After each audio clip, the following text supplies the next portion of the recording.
It is now the last day of Carlotta's banner, which therefore means it is the last day I can try to get some more copies of Carlotta. I am currently sitting at S2. I've also been farming quite a few echoes for her. I do have a couple decent ones, so hopefully we can get her hitting some large damage today as well. But first things first, let's have a look at getting some more copies. We are at 58 pity with 23 pulls. Also 4 standard pulls, so let me quickly do them. So we should be getting at least one 5-star.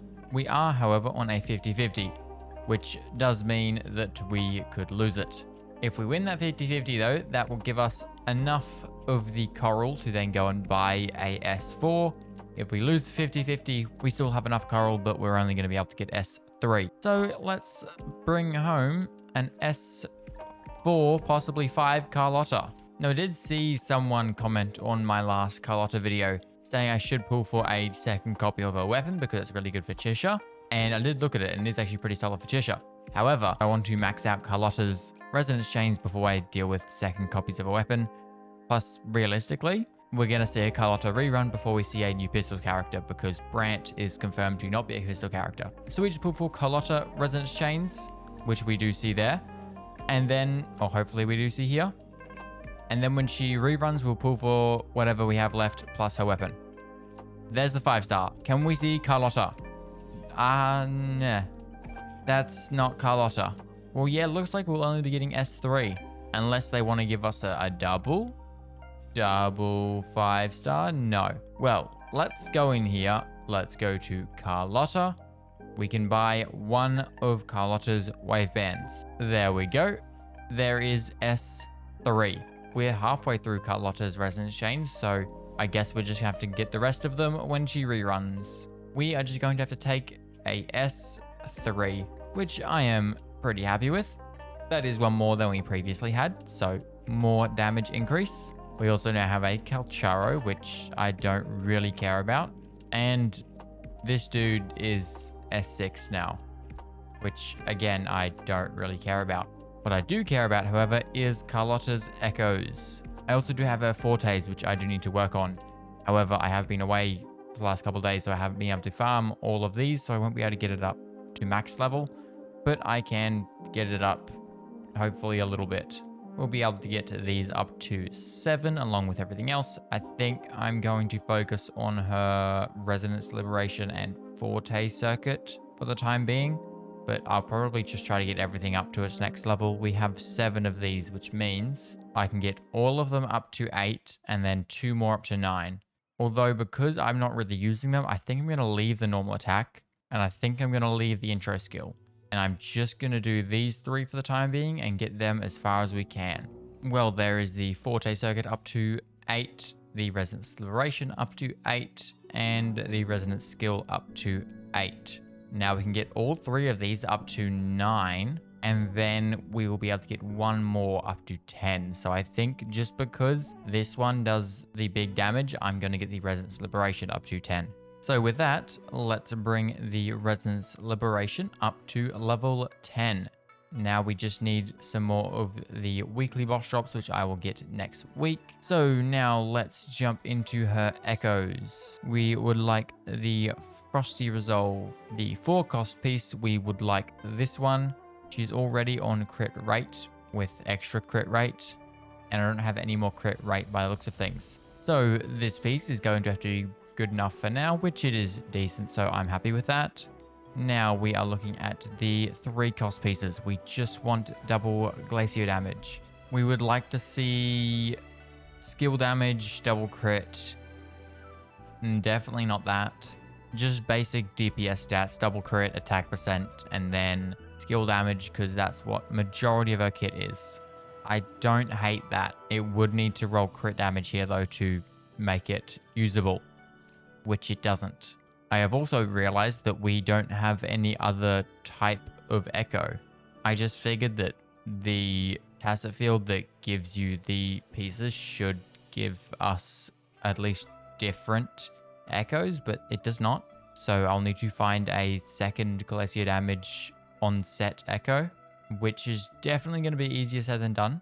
And this is going to be our last glacier damage. So we don't see great rolls. So our options for glacier damage are this piece, or this piece. We're going to have to make do with one of them. But first, I need to deal with my other problem, and that is the fact that we only have one type of echo.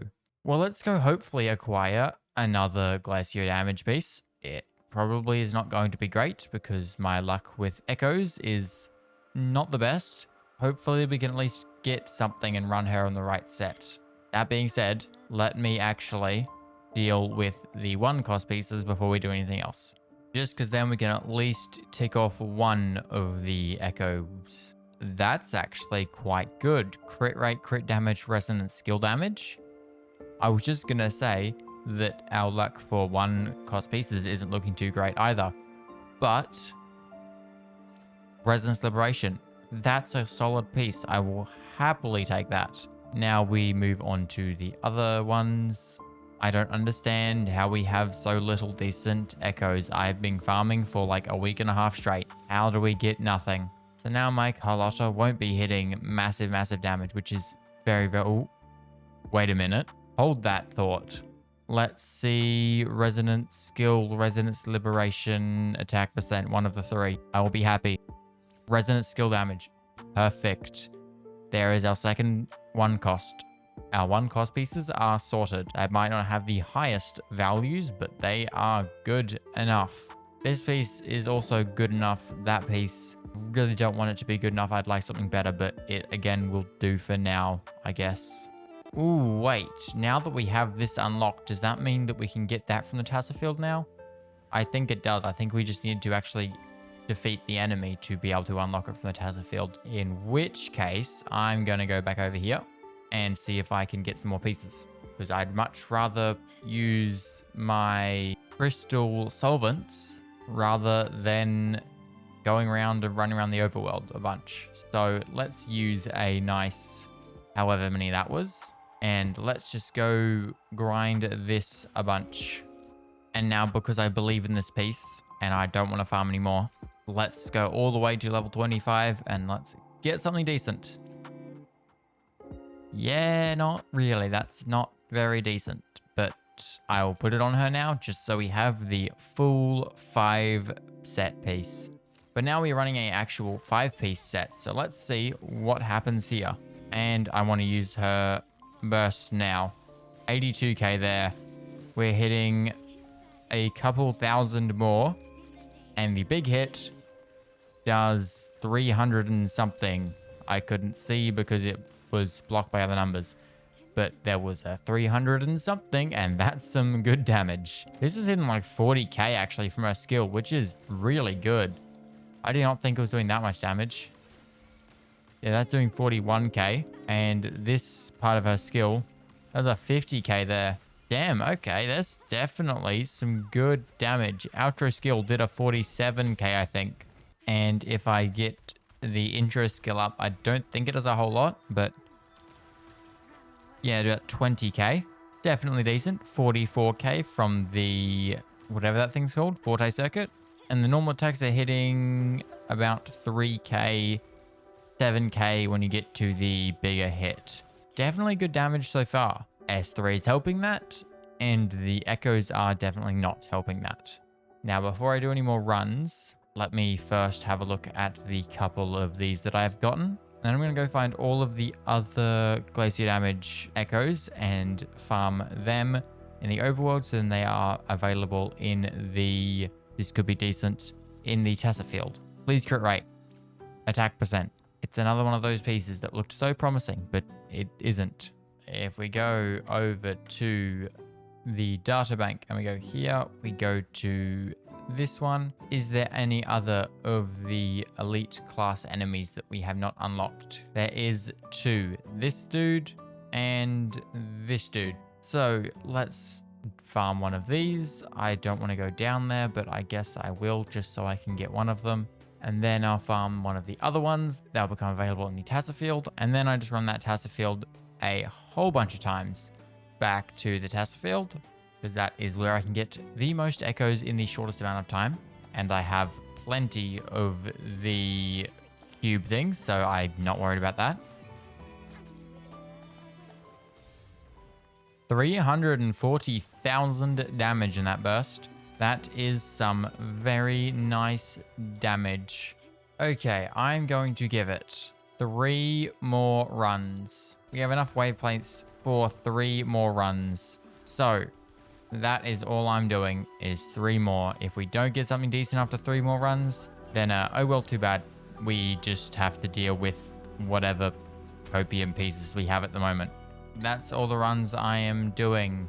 Let me have a look at the couple of pieces we have. Know what? Screw it. This is the last piece I have. It's going all the way to level 25. Just give me double crit. I do not care. Just double crit. Yep, of course. What else did I expect? For this piece, I'm just going to leave that one because crit damage, basically. What stats are we currently lacking? 66 to 267. Could use a little bit more crit rate, but we don't need it, really. It would be nice, so I might actually swap this over to one of the ones with crit rate, like this one, because we get skill damage, we get resonance liberation damage, we get crit rate. That will be better. In terms of this piece, I think I'm going to run this piece. So that leaves this as our final build for the time being until I can hopefully get some better 3 cost pieces. The 1 cost pieces are very nice and I'm very happy with them. 4 cost could be better, but is still pretty decent. It has most of the stats I want. I just maybe like to swap out the heavy attack for skill and the HP for crit damage, but it's okay. And yeah, these 2, we don't talk about them. So that means she's now S3. She has 7, 9, 9, 10, 7 with all of the other extra stuff unlocked. Her echoes are something. She's on the right set. That's about all I can say. She's on her signature weapon at level 90. She is level 90. She's running 66.2 to 265.8. 118 ER, 57 resonant skill, and all the other stats which you could see. Has 20,000 HP, 2,000 attack. It is certainly something. I'm going to swap the team around also because it will be better if I run this team, because Mortifi would work slightly better for the team because he does off-field damage. So let me go find a boss, and I would like to see what damage I'm doing. I really need a good boss to damage test. If anyone has recommendations on bosses to do damage testing on, please let me know. I need this game's version of Masanori. Someone that is tanky-ish and also stays in a somewhat contained area. I think this dude's probably one of the closest options I could get. Okay, well, I think I've established that her skill, the jumpy up in the air thingy, that one does about 40k. The Forte Circuit does about 36-ish k. Sometimes you'll see the skill hit 50, I think. The Echo does about 26k. The normal attacks do anywhere from about 1k to 6-7k on the harder hit of it. So now I just need to see what her burst does. Yeah, that skill just did 50k there, and that did 34k, which is about the highest damage those will do. Okay, burst. First hit, 68k, 32k, 32k, 32k, another 30k, and 242,000, which still feels like not as much damage as we should be doing because we hit 300 something in the Tassa field. So just because of that, let me go back to the Tassa field and we'll do our last damage test there. I don't think Tassa fields buff you or anything. Never mind, glacier damage is increased. So that's probably why we were doing more damage in here. The skill is doing like 58k now. The Forte Circuit did 45k. So yeah, definitely more damage than we were doing in the overworld. Now, burst. 24k, 15k, big one, 300k. Yeah, there we go. So it is just because of the fact that this Tassa field has increased glacier damage. But in the overworld, we're hitting about 250-ish k. which is pretty solid, especially for this very questionable build at the moment. Hopefully I can fix that and I can get this up to like a 70 or just over 70 to maybe 300 crit damage. That would be pretty cool. Until then, this is a decent enough Carlotta build. We are hitting good enough damage and definitely the most damage on this account. So we should be able to clear some stuff a bit easier now. So with that being said, I need to go edit this video now. So hope you enjoyed. If you like this video, go check out the first Carlotta pulls we did. And with that being said, I'll see you all next time. Good. Bye.